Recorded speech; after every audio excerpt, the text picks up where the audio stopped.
Hi Sagittarius, this is Tisch Aitken, and this is your monthly report for the month of March. We're still in a whole new energetic shift because at the end of 2020, both Saturn and Jupiter left the sign of Capricorn and entered the sign of Aquarius. Saturn entered on December 17th, and it'll be transiting there until March 7th of 2023. And this is how we anchor and commit to our goals. And it's also the planet of karmic lessons. And Jupiter, which is the ruler of your sign and the grand benefic, Jupiter represents expansion and higher wisdom and empirical experience. Jupiter also entered Aquarius on December 19th, and the two convened at the first degree of Aquarius on the winter solstice in your third house of sales and learning and local neighborhood and all forms of gathering and dispersing information.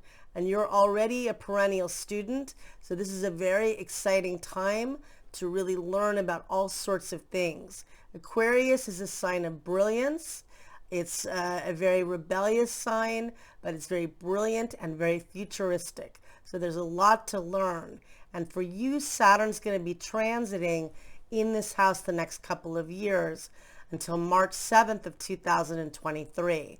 So maybe you're getting involved in teaching or going back to school. Maybe you're doing writing or getting published in some way.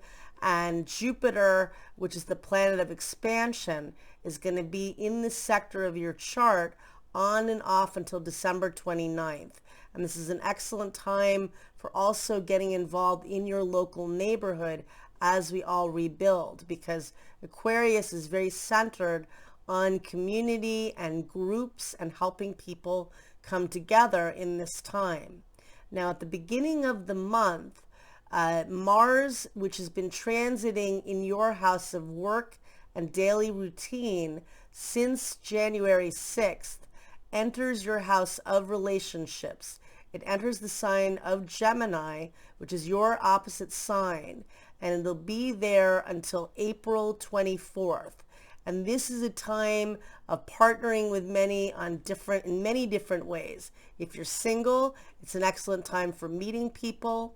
If you're in a relationship, it's excellent for broadening your social circle, for clients, for working with others in different ways. It's a lot of partnering energy. And on that date, Venus forms a sextile to Uranus, and it's very creative and innovative energy. On the 4th of March, we have a beautiful combination. Mercury, which is the planet of communication, meets up with Jupiter, the luckiest planet, at 17 degrees of Aquarius. Mercury is no longer retrograde, and it's in your house of thoughts and ideas. This is an excellent day for interviewing, for marketing yourself. If it's a first date, it's excellent for that. Communication of all forms, feeling optimistic, doing manifesting work, really nice energy. On the 10th of March, we have more challenging energy in that the sun meets up with Neptune, and that can be very depleting and exhausting. And for you, this falls in your house of home and family. So you may need to get rest and recharge. But on that date, Jupiter and the moon meet up at 12:58 p.m. Eastern Standard Time.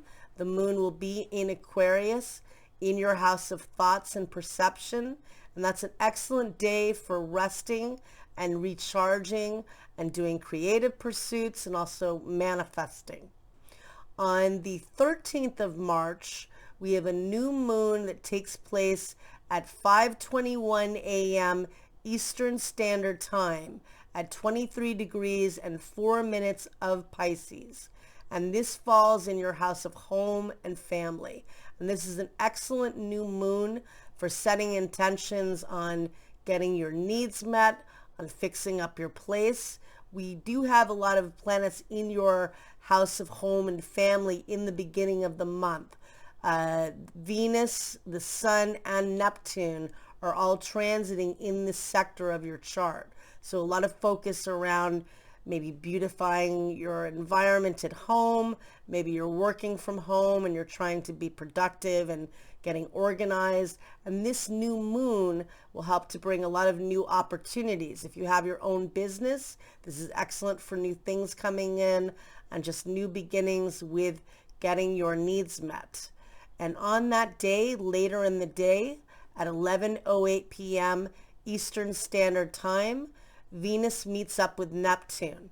Venus is exalted in Pisces, and it's very beautiful and empathetic and creative, but it's very sensitive energy with Neptune.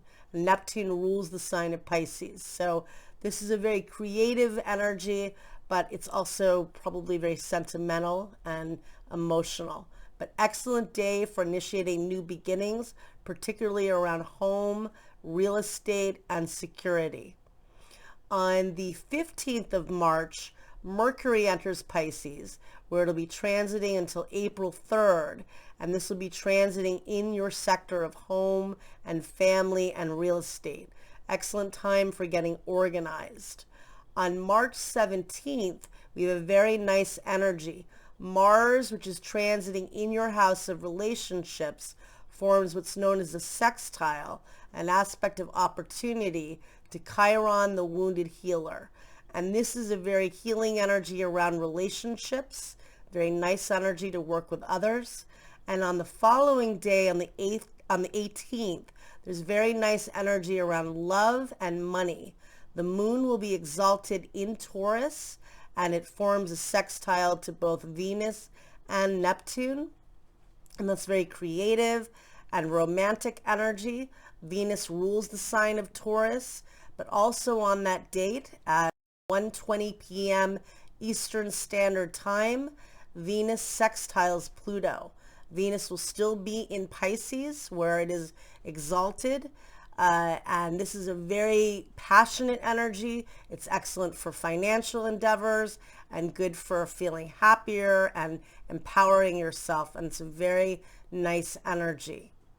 On the 20th of March, we have the spring equinox, and that takes place at 5:37 a.m. Eastern Standard Time, and that's when the sun enters the cardinal fire sign of Aries, and this is when the sun is exactly above the equator, and we have equal day and equal night, and this is a time of reflecting on what the next few months will be, as this is the spring season.